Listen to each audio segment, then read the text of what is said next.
तो आगे अब हम लोग देखेंगे कि कैसे रेशनल नंबर टर्मिनेटिंग और नॉन टर्मिनेटिंग का हम लोग इस्तेमाल करते हैं। मैंने अपने पिछले वीडियो में आपको बताया कि जिस किसी भी फ्रैक्शन का डिनोमिनेटर 2n या 5n के फॉर्म में रहता है वह टर्मिनेटिंग डेसिमल है। तो इसी से रिलेटेड हमारा 1.3 का क्वेश्चन नंबर 1 है। पहला क्वेश्चन है 36/100। 36/100, 100 का हम प्राइम फैक्टराइजेशन जब करते हैं तो वह 2 × 2 × 5 × 5 के फॉर्म में आ जाता है, यानी यह 2 पर पावर 2 और 5 पर पावर 5 यानी 2n और 5n के ही फॉर्म में यह है, तो जिससे हम डेसिमल में चेंज कर सकते हैं 0.36 बिना डिवाइड किए। हम डिवाइड भी इसे करेंगे तो भी यह 0.36 ही आएगा। अब हमारा दूसरा क्वेश्चन है 1/11। अब हम क्या देखते हैं कि 1/11 जो है वह 2n और 5n के फॉर्म में नहीं है। तो ये हमारा पहला क्वेश्चन क्या हो गया, टर्मिनेटिंग। या मेरा पहला क्वेश्चन जो है वो हो गया टर्मिनेटिंग।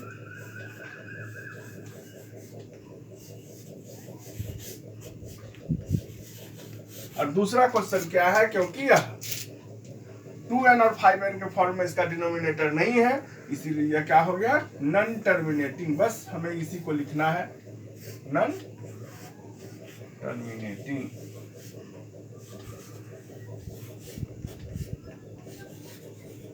इसे हमें डिवाइड नहीं करना है, केवल हमको इसका काइंड बताना है कि यह किस प्रकार का है। तो यह नॉन टर्मिनेटिंग रिकरिंग डेसिमल है। जब हम 1/11 को डिवाइड करेंगे तो यह ऐसा हो जाएगा,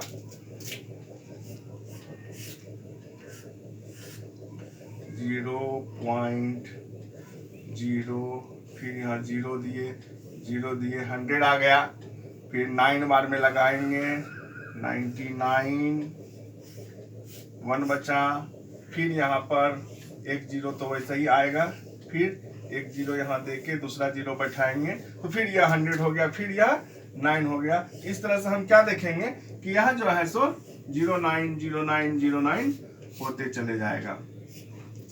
इसको हम ऐसे लिख सकते हैं 0.09 और रिकरिंग, यानी कि यह 0.090909 होते चले जाएगा। यह कभी समाप्त नहीं होगा, यहाँ पर कभी रिमाइंडर 0 नहीं आएगा। तो इसे कहते हैं नॉन टर्मिनेटिंग, यानी जो कभी खत्म नहीं हो।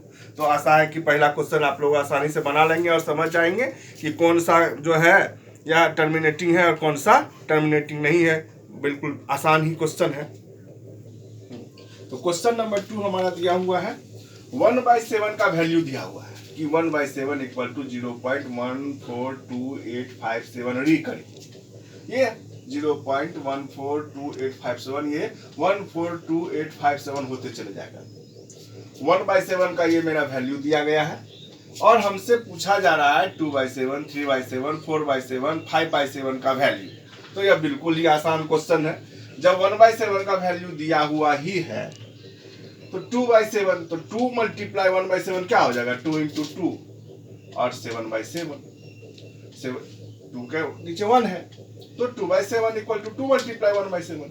तो 2 × 1/7 का जो वैल्यू है सो लिखा, मल्टीप्लाई किया तो ये आ गया 0.285714। बिल्कुल ही आसान। इसी तरह से 3/7, 3 × 1/7, 3 मल्टीप्लाई जो 1/7 का वैल्यू दिया हुआ है उसको लिखा, मल्टीप्लाई करने पर हमें ये प्राप्त हो गया।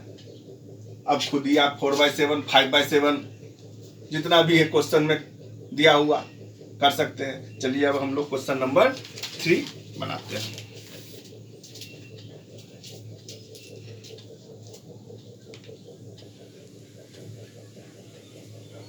हाँ, तो आगे क्वेश्चन नंबर 3 में हम देखते हैं कि दिया हुआ है 0.6 रिकरिंग।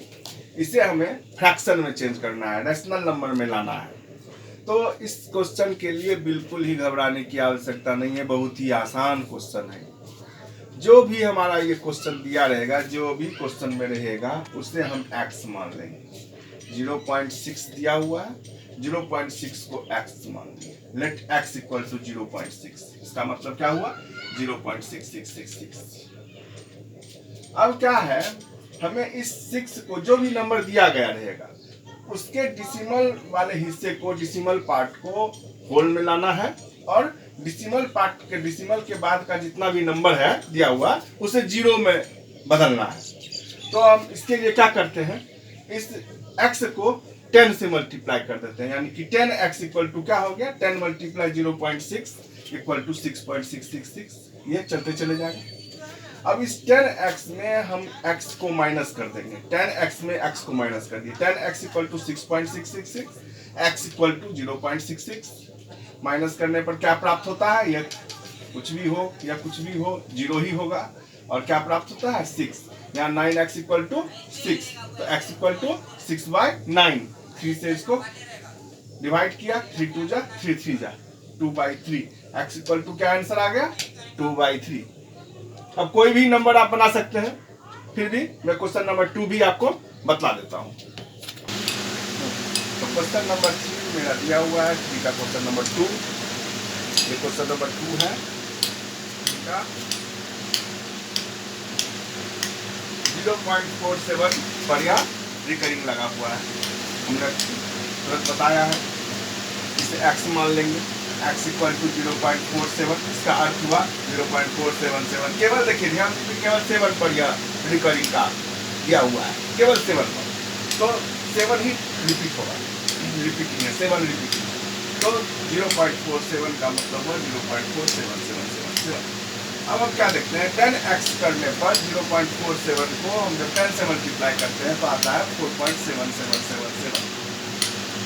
इधर जब हम 47 में 4 को माइनस करेंगे, यहाँ पर 4.7 को माइनस करेंगे, तो यह जो है 0.47 हम जब माइनस करते हैं तो इसमें यह जो पिछले क्वेश्चन में था वैसा नहीं होगा, इसीलिए 0 नहीं आएगा उसमें, तो हमें 100 से इसे मल्टीप्लाई करना पड़ेगा। इस तरह से हम हर एक क्वेश्चन में देखेंगे 2 डिजिट का है या 3 डिजिट का है, तो अपने हिसाब से इस तरह से उसे चेंज करना है, माइनस करना है कि जो है पॉइंट के बाद सब 0 आ जाए, पॉइंट के बाद सब 0 आ जाए।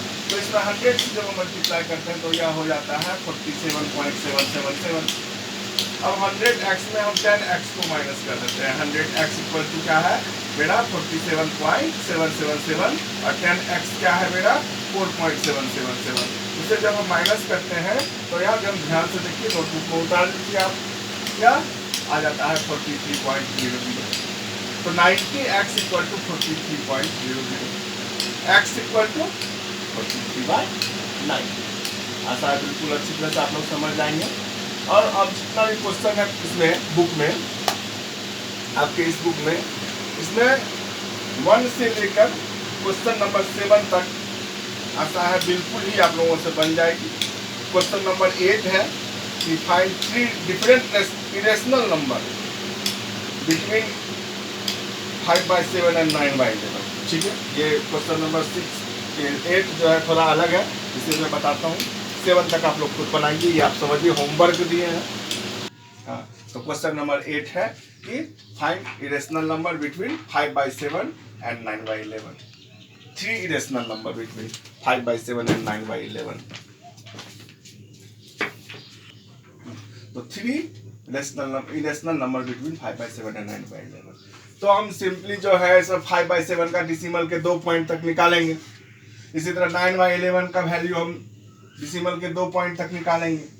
उसके बाद हम क्या देखते हैं कि यह जो है इरेशनल नंबर, हमने आपको बता दिया है पहले ही कि इरेशनल नंबर ना तो वह रिकरिंग होगा और ना ही वह रिपीटिंग होगा।